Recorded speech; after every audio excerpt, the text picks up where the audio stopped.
कर्नाटक चुनाव के लिए भारतीय जनता पार्टी ने अपना घोषणा पत्र जारी कर दिया। बीजेपी अध्यक्ष जेपी नड्डा, सीएम बोम्मई और पूर्व सीएम बीएस येदियुरप्पा ने पार्टी का विजन डॉक्यूमेंट प्रजा ध्वनि जारी किया है। बीजेपी ने अपने मैनिफेस्टो में कर्नाटक में यूनिफॉर्म सिविल कोड लागू करने का वादा किया।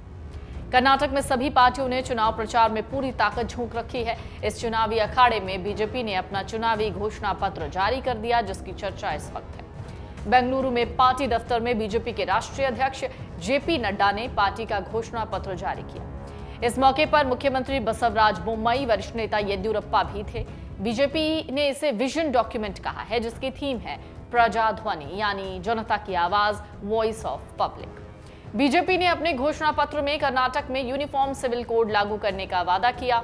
इसके साथ ही बीजेपी ने बीपीएल कार्ड धारकों को 3 फ्री कुकिंग गैस सिलेंडर देने का वादा किया है। बीजेपी ने अपने मैनिफेस्टो में 7A को ध्यान में रखा है, मतलब अन्ना, अक्षरा, आरोग्य, अभिवृद्धि, आद्या और अभ्या। इसके साथ ही बीजेपी ने बीपीएल कार्ड धारकों को 3 फ्री कुकिंग गैस सिलेंडर देने का वादा किया। इसके अलावा हर वार्ड में एक अटल आहार केंद्र स्थापित करने और पोषण स्कीम के तहत हर बीपीएल कार्ड धारक परिवार को आधा लीटर नंदनी दूध देने का वादा किया है। तो बीजेपी के विजन डॉक्यूमेंट पर अगर नजर डालें तो कर्नाटक में यूनिफॉर्म सिविल कोड लागू किया जाएगा। घोषणा पत्र में कृषि पर सबसे ज्यादा जोर होगा।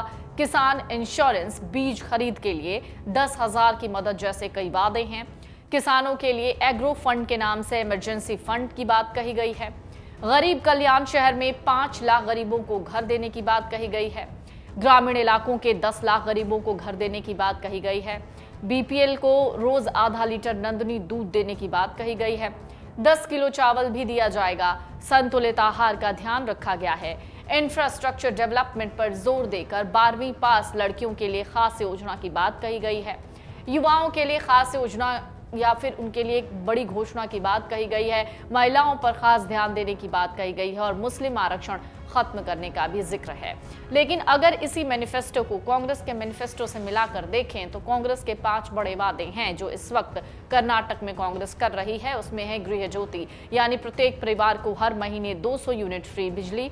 गृह लक्ष्मी, यानी प्रत्येक घर की महिला प्रमुख को हर महीने 2,000 रुपए। युवा निधि, यानी प्रत्येक ग्रेजुएट को हर महीने 3,000 रुपए और डिप्लोमा होल्डर्स को 1,500 रुपए। अन्न भाग्य, प्रत्येक बीपीएल परिवार को हर महीने 10 किलो फ्री चावल। कर्नाटक की सरकारी बसों में महिलाओं के लिए मुफ्त सफर की सुविधा। यूनिफॉर्म सिविल कोड, जिसका जिक्र बीजेपी के मैनिफेस्टो में किया गया है, इसका मतलब होता है भारत के हर नागरिक के लिए एक समान कानून, चाहे वो किसी भी धर्म या जाति का हो। रिपोर्ट्स के अनुसार जिस भी राज्य में यूसीसी यानी यूनिफॉर्म सिविल कोड लागू होता है, वहां शादी, तलाक, एडॉप्शन, उत्तराधिकार, जमीन जायदाद के बंटवारे में सभी धर्मों के लिए एक ही कानून लागू होगा। आपको बता दें, कर्नाटक में विधानसभा चुनाव के लिए एक ही चरण में मतदान 10 मई को होंगे। 13 मई को नतीजे घोषित होंगे। पिछली बार मई 2018 में विधानसभा चुनाव हुए थे। कर्नाटक में 224 विधानसभा सीटें हैं।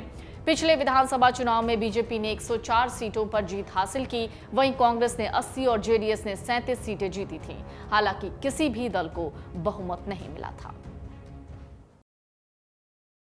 मन से उजाला कर चले, मन से उजाला कर चले, एक अमर उजाला कर चले, उजाला कर चले।